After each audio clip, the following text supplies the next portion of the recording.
Welcome to EPG Pathshala.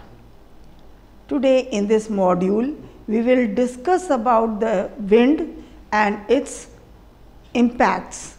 We will discuss wind as the geological agent, discuss geological processes of wind, elucidate the erosive action of wind and erosional landforms, describe the action of wind as transport agent.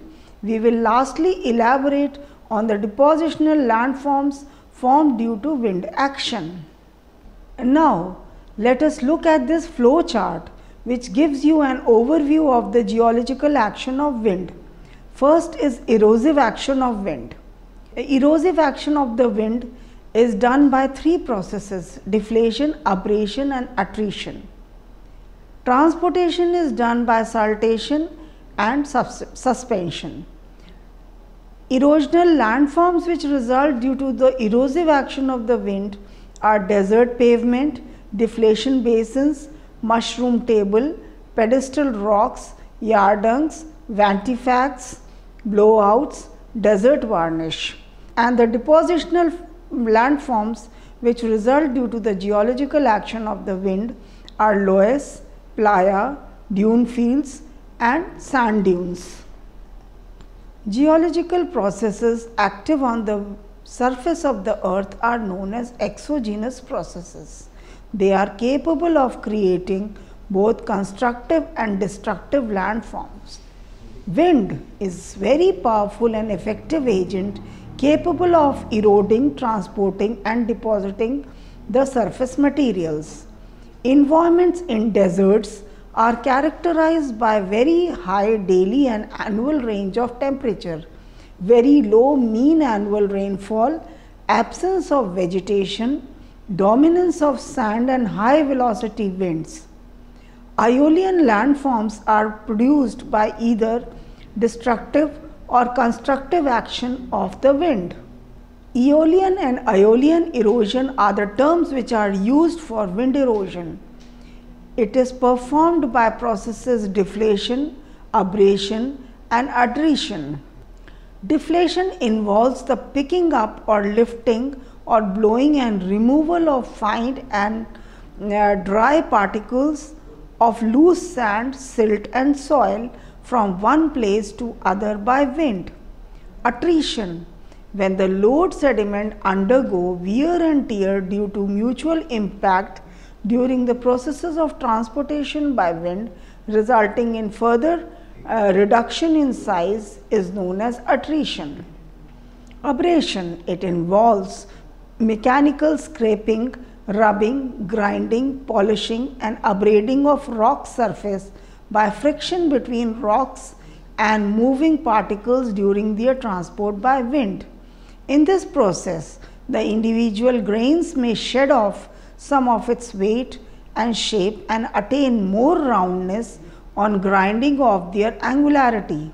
The particles transported by wind can strike the obstructing material along its path, called corrosion. This process can carry out grooving, scarring, polishing and grinding of rocks. Its intensity depends on the size and density of the carrying material and also on the rocks present on the earth's surface. Erosional landforms. The first one let us discuss is desert pavement. Desert surface covered with closely packed interlocking angular rock fragments. Wind blows away the finer particles like clay, silt and sand on deflation, leaving behind the bigger fragments. Accumulated coarser material having fairly smooth shining surface are left behind as desert pavement, and they are also known as lag deposit. Here in this picture you can see the coarser fragments are left behind and the finer fragments are blown away, forming this desert pavement. A deflation basin.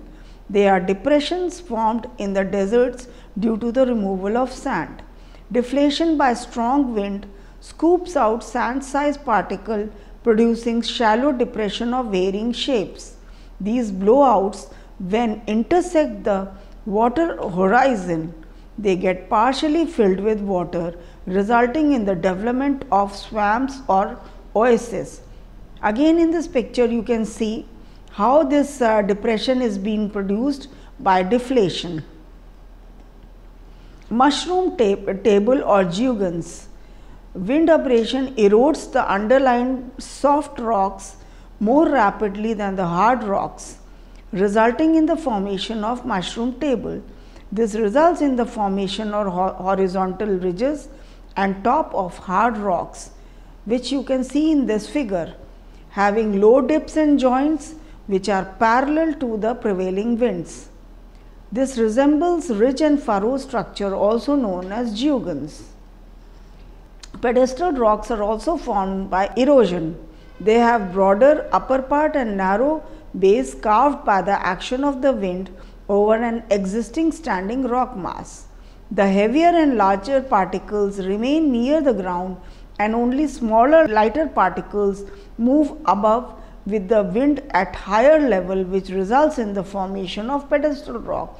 In this photograph, you can see a pedestal rock which is above the level. Erosional landforms, another landform is yardangs. They are sculptured landforms extending up to tens or kilometers height and kilometers long. They are streamlined hilled, carved from bedrock or any consolidated or semi-consolidated material by double action of wind, abrasion and deflation. Yardangs are composed of cohesive silts, clays and sandstone or limestone. They develop in the region with strong unidirectional winds. Ventifacts. These are erosional landforms produced by wind abrasion. The erosional effect on the boulders and rock surfaces produces ventifacts. Ventifacts are rocks that have been abraded, pitted, etched, grooved or polished by wind-driven sand. The changing and prevailing wind direction shapes different facets along sharp ridge to transform rounded stones to angular ventifacts. This line diagrams very well depicts the formation of ventifacts. Blowout is another erosional landforms. They are broad, shallow caves in hills formed due to wind erosion. The sand grains are most effective agents of erosion. Rocks exposed to the sand blasting by prevailing winds get pitted, grooved and polished to form blowouts. In this photograph, you can see a blowout carved in a granite country rock. We will discuss the transporting power of wind. Transportation by wind depends on mechanism like saltation or rolling and traction and suspension. Saltation. It involves lifting of higher and coarser sediments such as sand grains, pebbles and gravels, not only for short distance but for smaller heights above the ground, and this is done periodically during high wind velocity. The heavier particles and massive rock fragments are transported by dragging or rolling along the ground, called traction, as bed load. Suspension also depicts the transporting power of wind. The force of wind lifts clay and silt particles of lighter density from the ground and carries high to the upper layers. This is called suspension because particles once lifted are not allowed to rest on the ground again. This figure very well depicts the process of suspension and saltation and traction. Now we will discuss the deposition by winds. Why the deposition by wind takes place? What are the reasons? Firstly, due to the obstruction in the movement of wind like hills, mountains, buildings, forest belts and vegetation. Secondly, there is reduction in the wind velocity. Thirdly, there is increase in moisture content and precipitation, that is rainfall and snowfall. Now we will discuss some of the depositional landforms. In this photograph, you see loess. Loess is a pale yellow or buff colored, homogeneous, friable, porous, slightly coherent, typically non-stratified and often calcareous. Its grains are angular with little polishing or rounding and are composed of quartz, feldspar, mica, calcite and other minerals. Loess is mainly derived from three main sources: deserts, rivered floodplains in semi-arid regions, Pleistocene glacial outwash deposits. Sand dunes. They are mound or ridge of sand deposited with crest of variable height such as 100 to 300 feet or more depending on the transporting power and available material. Many dunes grow up to the height much more than 300 meters. Let us look at the conditions that are required for the formation of dunes. They are abundant supply of loose sediments, that is sand, sufficient energy to move sediment, that is wind velocity, obstacle around which sand accumulates, that is cliff, amount of vegetative cover, and dry or arid climate. Here you see a typical sand dunes. In this figure you see a typical sand dune.